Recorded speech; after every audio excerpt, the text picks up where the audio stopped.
महाशिवरात्रि के दिन की। और यह कहा जाए कि कल मध्य प्रदेश के लिए एक बड़े दिन के साथ साथ बड़ी चुनौती भी है। जी हां, सीहोर की घटना के बाद अब प्रशासन चिंतित है। कल महाशिवरात्रि का पावन पर्व है और ऐसे में प्रदेश के अलग अलग हिस्सों में कई बड़े आयोजन होने हैं। बता दें कि कल महाशिवरात्रि में कई जगहों पर भीड़ जुटने वाली है। पचमढ़ी में 1 लाख से ज्यादा लोग पहुंच चुके हैं। वहीं उज्जैन की बात की जाए तो उज्जैन में भी लाखों की भीड़ जमा हो चुकी है। भोजपुर सहित कई मंदिरों में भारी संख्या में लोग पहुंचेंगे। भीड़ को मैनेज करने के लिए रणनीति बनानी होगी और पिछले 2 दिनों से सीहोर से जैसी खबरें आ रही हैं, अव्यवस्थाओं की बातें हो रही हैं, ऐसे में अब प्रशासन के लिए कल का दिन एक बहुत बड़ा चैलेंज होगा। बता दें कि कल महाशिवरात्रि का पावन पर्व है, बड़ा त्योहार है और ऐसे में शिवालयों में भक्तों की भीड़ उमड़ेगी, यानी ये कहा जाए आस्था का जन सैलाब उमड़ेगा। लेकिन इस सैलाब को शांत करने के लिए, व्यवस्थित करने के लिए प्रशासन के लिए कल एक बड़ी चुनौती भरा दिन होने वाला है। तो बता दें कि सीहोर में इस वक्त रुद्राक्ष महोत्सव चल रहा है। पंडित प्रदीप मिश्रा के जिस तरह से हमने देखा है, आयोजन स्थल पर लाखों की संख्या में लोग पहुंचे हैं। ऐसे में सिर्फ सीहोर में ही नहीं, उज्जैन में और प्रदेश के अलग अलग बड़े मंदिरों की हम बात कर रहे हैं, जहां पर कल बड़ी संख्या में भक्त पहुंचेंगे।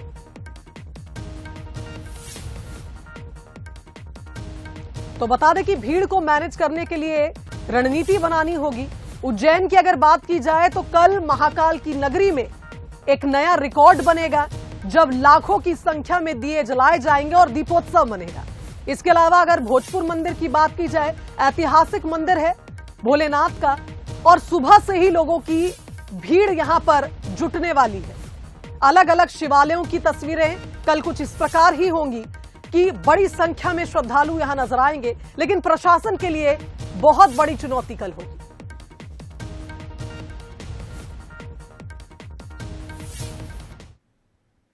चलिए, इस खबर पर हमारे साथ executive editor Manoj Saini live जुड़ गए, उनका रुख कर लेते हैं। मनोज जी, कल भोलेनाथ का दिन है, महाशिवरात्रि का पावन पर्व है और हम वैसे भी भोलेनाथ के बहुत बड़े भक्त हैं, तो आपसे ही जानना चाहूंगी, कल सभी शिव भक्तों के लिए बहुत बड़ा दिन है, लेकिन मध्य प्रदेश के लिए भी बहुत बड़ा दिन है। कल बड़े बड़े आयोजन प्रदेश के अलग अलग हिस्सों में होने हैं और ऐसे में प्रशासन को पूरी तैयारी कर लेनी चाहिए, क्या कहेंगे? देखिए, कई बार जब ऐसे पर्व होते हैं तो निश्चित रूप से प्रशासन के लिए एक चैलेंज होता है, चुनौती होती है। लेकिन अभी हाल ही में हम देख रहे हैं कि कुबरेश्वर धाम का जिस तरह का मसला गरमाया, जिसमें 2 से ज्यादा लोगों की जान चली गई, कुछ लोग घायल हो गए, और उसके बाद ये समझ आता है कि आखिर कहां प्रबंधन ने लापरवाही कर दी। क्या प्रशासन की तरफ से लापरवाही हुई है या फिर जो मैनेजमेंट संभाल रहे थे बाबा के यहाँ से, पंडित जी के यहाँ से, उनकी तरफ से लापरवाही हुई है। लेकिन ये घटनाक्रम अब चिंता ज्यादा बढ़ा रहे। वजह यह है कि महाशिवरात्रि का पावन पर्व है, महाकाल लोक यानी उज्जैन में भी भोपाल जो सीहोर जो लोग पहुंचे थे उनका भी जमा बड़ा हो गया। उसके अलावा हम बात करें तो जितने भी शिव स्थान हैं जहां पर शिव की महिमा गाई जाएगी या शिव को लेकर कल यानी महाशिवरात्रि के पावन पर्व पर लोगों का एक जमा होने वाला है, तो उसको लेकर सरकार ने भी सख्त निर्देश दिए हैं। सभी जगह ये कहा गया कि व्यवस्था प्रॉपर की जाए, लेकिन कहीं ना कहीं जिस तरह के घटनाक्रम हुआ है, जिस तरह से चीजें सामने आई है, वो चिंता बढ़ाने वाली बात है।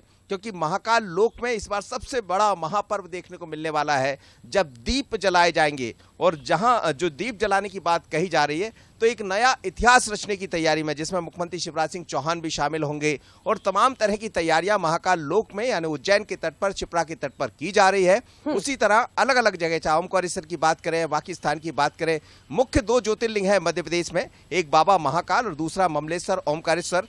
तो दोनों ही स्थान पर खासी लोगों की संख्या पहुंचने वाली है। तो उसके अलावा जो शिव धाम की बात कर रहे हैं, कुबरेश्वर धाम की बात कर रहे हैं, अभी भी लोग वहां जमा हुए हैं। कुछ लोगों को निकाला गया है, घर तक रवाना किया गया है। रुद्राक्ष का जो वितरण किया जाना चाहिए था उसको रोक दिया है। तो अब प्रशासन कहीं जागा है और कल के लिए पूरी तरह तैयार है। तो कहीं कोई ऐसी अप्रिय स्थिति, लेकिन शुभांगी, ये बात बहुत जरूरत है उन लोगों को समझने की जो इन कार्यक्रमों में शामिल होने पहुंचते जरा समझ ले, क्योंकि आजकल तो मीडिया का दौर है, सोशल मीडिया का दौर है कि कहाँ कितने लोग हैं, कहीं ऐसा तो नहीं कि भारी भीड़ जमा हो गई हो जैसा कि कुबेरेश्वर धाम में देखने को मिला। तो जो श्रद्धालु है वो भी अपनी भक्ति के प्रति, आस्था के प्रति आस्था बनाए रखे, भक्ति के प्रति, लेकिन जहां भी शिव मंदिर है वो उसमें पूजा कर लें। किसी बड़े स्थान पर जाने से पहले थोड़ा स्थितियों को समझने की उनको भी जरूरत होगी। बिल्कुल सही बात कही मनोज जी आपने। जिस तरह से हमने देखा कुबेरेश्वर धाम में जो हालात बने, ऐसे में भक्तों को एक सबक लेना चाहिए कि आप कल जहां पर रहते हैं आसपास के किसी मंदिर में आप पहुंचे, भोलेनाथ की पूजा अर्चना करें। भोलेनाथ इतने भोले हैं कि आपके जरा से पूजा अर्चना से ही वो खुश हो जाएंगे। आप बड़े स्थानों पर अगर जाएंगे तो ऐसी भीड़ का सामना आपको भी करना पड़ेगा। और साथ ही साथ प्रशासन के लिए भी एक सबक था। कुबेरेश्वर धाम में पिछले 2 दिन जो कुछ भी हुआ, ऐसे में प्रशासन की भी चिंता बढ़ जाती है और कल का दिन बड़ी चुनौती प्रशासन के लिए भी होगा। फिलहाल बहुत धन्यवाद आपका मनोज जी हमारे साथ इस खबर पर जुड़ने के लिए। तो देखिए, भीड़ को मैनेज करना एक बहुत बड़ी जिम्मेदारी होती है, आयोजनकर्ता की भी होती है, प्रशासन की भी होती है और जनता की भी कहीं ना कहीं जिम्मेदारी होती है कि वे नियमों का पालन करें और कोशिश करें कि ऐसी भीड़ भाड़ वाली जगह में किसी विशेष दिन ना पहुंचे तो बेहतर होगा। तो देखिए, कल मध्य प्रदेश के अलग अलग हिस्सों में कई बड़े कार्यक्रम होने हैं। फिर चाहे सीहोर के कुबेरेश्वर धाम की बात की जाए या उज्जैन के महाकाल लोक बाबा महाकाल के दरबार की बात की जाए, या फिर यह कहा जाए कि फिलहाल बागेश्वर धाम में भी जो सामूहिक विवाह कार्यक्रम है वो भी कल महाशिवरात्रि के दिन ही रखा गया है। ऐसे में प्रदेश के अलग अलग हिस्सों में बड़े बड़े आयोजन होने हैं, बड़ी संख्या में यहां पर जनसैलाब उमड़ेगा और ऐसे में प्रशासन को जो सबक पिछली घटनाओं से मिला है उनको ध्यान में रखकर ही एक रणनीति तय कर लेनी चाहिए कि कल किस तरह से भीड़ को नियंत्रित किया जाएगा और आस्था के साथ साथ व्यवस्था पर भी ध्यान दिया जाएगा।